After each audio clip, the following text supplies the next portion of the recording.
RavinReviewz here. Today I'm going to review an app called the Weather Channel Max. This app is very popular on the App Store. It's been one of the best-selling paid weather apps for a while. It does cost $4, but we can see here it gets 4.5 stars out of 5.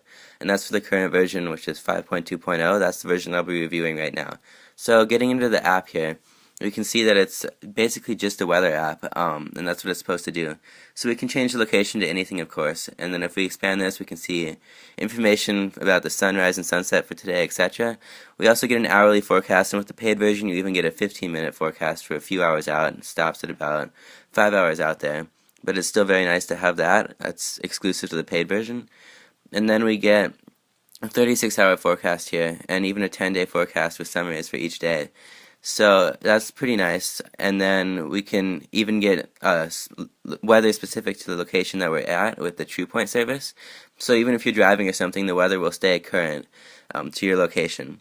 And then past just the basic weather text here, we even get videos, so it'll show you videos that showed on TV, etc.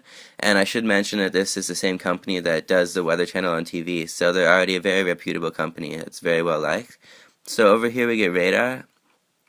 And we see here that this is supposed to show rain. We can zoom in a little, the key is up here, and we can show, or we can have it animate the weather. It looks like right now it's not moving much, but sometimes it will. And then we get all kinds of options for the radar here, which is very nice. And we can even expand that to full screen. So past that, we get the social option here. It lets us tweet the weather, it lets us read other people's tweets about the weather, and it even shows you nearby. And so then we get a few other options here. We get satellite maps, we get even sea surface temperature, and various other information, which is very nice. We even get pollen information. And speaking of severe weather and pollen, if we go into settings here, we can set push alerts for both pollen and severe weather, which is very nice. It keeps you updated to weather that you might need to know about. It lets you update your saved locations. It's very easy to add a location. Say I want to add San Francisco.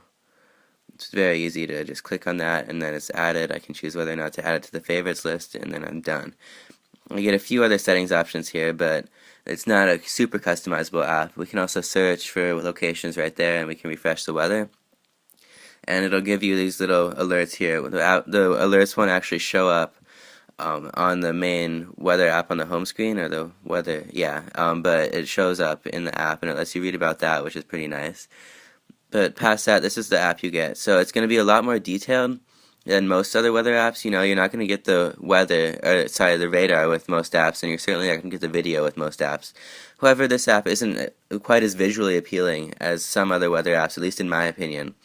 But I definitely believe that's a worthwhile trade-off for the amount of detail you get with this app, especially the every 15-minute forecast and stuff like that. I find that very nice, and I use it a lot. So this is actually the weather app that I personally use, and we can, just because it's so full-featured, and I find that that makes up for the lack of detail. So that's all I have to say. Thanks for watching.